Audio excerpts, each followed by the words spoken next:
on anything within the email for it to execute, as it opens automatically when the email is viewed. And that automatically opened attachment can even be a flash exploit, as Hyphae confirmed in testing. The OLE method can even be used within the context of an email message sent as an attachment. Outlook automatically sees .message files as safe and opens them in an Outlook message view rather than sandboxing them. And as a result, any OLE content within them will also automatically be opened. This makes the vulnerability wormable, Hyphae noted. An exploit could resend itself as an attachment from the first victim to others in the victim's address book, spreading the exploit quickly across whole organizations. If you haven't been able to apply the patches from December 8th yet, Microsoft has recommended turning off the message preview pane for Outlook, which, by the way, is a good idea anyway, to prevent malicious messages from being automatically opened, and changing settings to view all emails as plain text, which is also a good idea anyway. So our poll of the week at soundbytes.org, that is Bytes with a Y, Francis would like us to remind you, is unpatched Outlook email is vulnerable. And the choices are, I'll patch today, I'm using some other email program, I have no idea what email program I use, and going commando, baby. So far, we've got 22 votes, and I'm using some other email program is number one, followed by going commando. And the other two aren't even on the board yet. I was going to say, we've been discouraging using Outlook for over a decade. Yep. Yeah. And shouldn't one of the choices be, you mean it was secure before? Yeah, right. Oh. So I know you'll all have more to say about this. So if you scroll down on the right, you'll see fascinating stuff. And under that, you'll see the forums for Fora or Fori. I don't know which that is. Yes, I do. And then the second forum is poll discussion. And currently the first one on the poll discussion is 19 December 15. Unpatched Outlook email is vulnerable. We've already got 4 people chit-chatting in there. And we'd love to have you join in. And then, of course, you can give us a call if you want to talk about it here, 585-966-JAZZ. That's 966-5299, or toll free at 1-800-790-0415. We've said this 1,000 times. Outlook is not a particularly good email program. Well, no, it's actually a very good email program. It's just horribly unsecured. It's got a lot of holes in it. It's got more holes in it than Swiss cheese. Yeah. And since they know so many people are using it, it's sort of the standard in businesses. It's a big target. And the other thing, though, is, and I've run into this in a number of customers over the years, they sit there and say, well, that's what came on the computer. That's what I got to use. I go, no, you don't. Yeah, well, they said it won't work. I go, yeah, it will. And, you turn them over to other products to use for email. Thunderbird, Claws, there's a dozen of them out there. The trick is that they may not be supported by your email provider, which means they won't answer the questions. Right. So we'll answer your questions. That's right. Yeah. But even then, Outlook is such a standard. Everyone has instructions for how to set up your email for Outlook. In fact, most of the email programs now, you type in your username and password, and it fills in everything for you. You don't have to know your server addresses and your port numbers and all the things we used to have to know. Now it knows it for you. Yep. No, I absolutely agree. I will say that I've used Thunderbird for decades. And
modem, and my router, Yeah.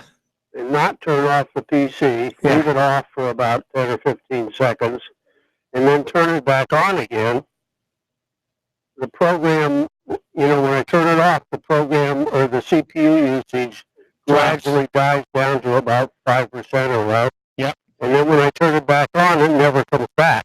Yep, because whatever that program is decided it can't reach wherever it's trying to reach. Right. And gives up for a while. I suspect that it might come back and try again in another hour or something along that line. But yeah, you definitely need to go clean something up. Well, I'm not sure. I didn't try your program, but I do have apathy in there, and I tried different scan and things. Nothing ever gets back. And also, I can't tell when it's done for real like that. If I look at procedures or processes, right, it may be buried in there somewhere, but there's nothing up any number. Most of it is either standby or something like that, or the maybe outlet pops up now and then. If there's nothing there that seems to be taken over, unless it can run in the background without showing up as well. Some things can. I would definitely get the security tango. We got to take a break. Okay, Thanks, Roy. Back in just a couple of minutes, Dave. I'm right. Steve Ray, Nina, Francesco, and you. It is 19 minutes after the hour. It's down by some member supported. One.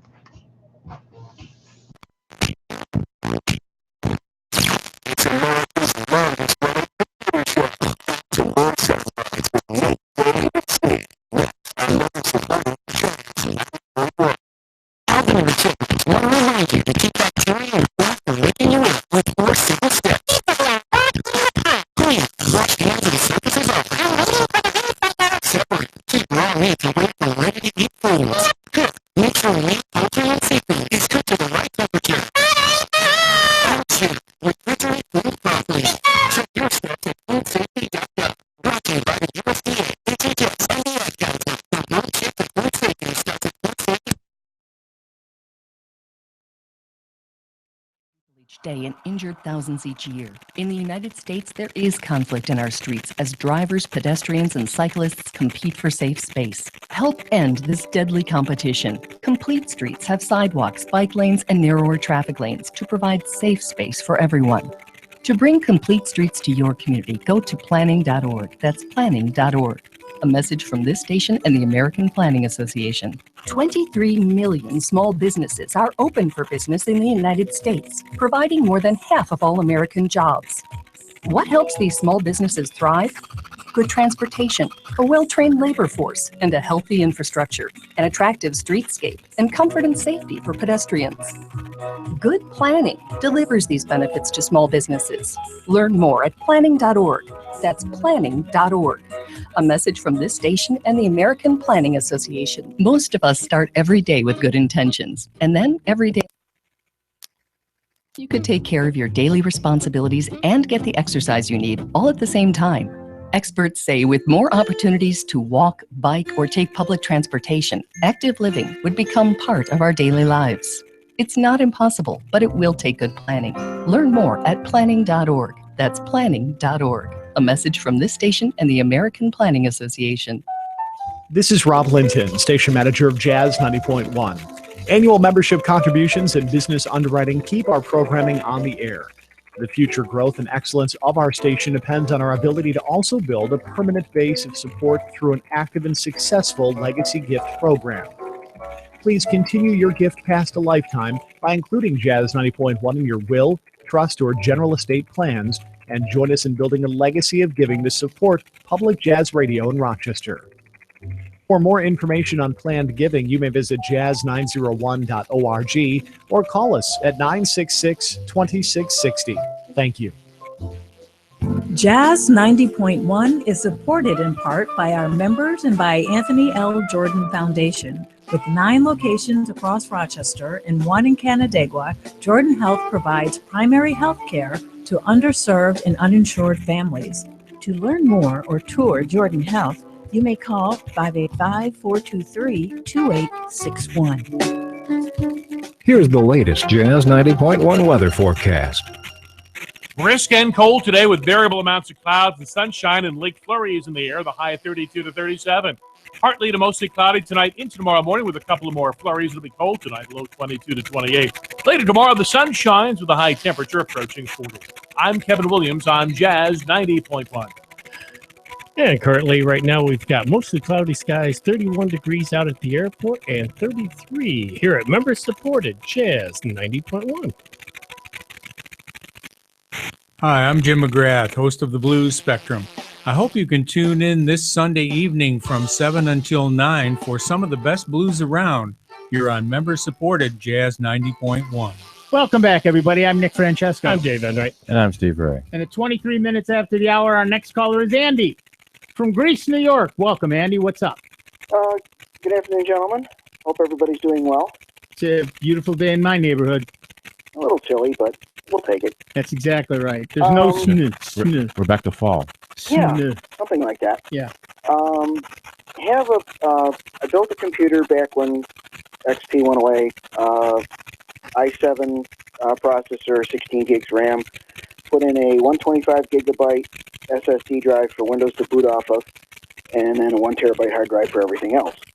The thing works great. Boots up Windows so fast it's scary. Problem I have now is that when I first put it in, the thing only chewed up about half the 125 gigs. Now I've only got about 22 gigabytes left. Sure.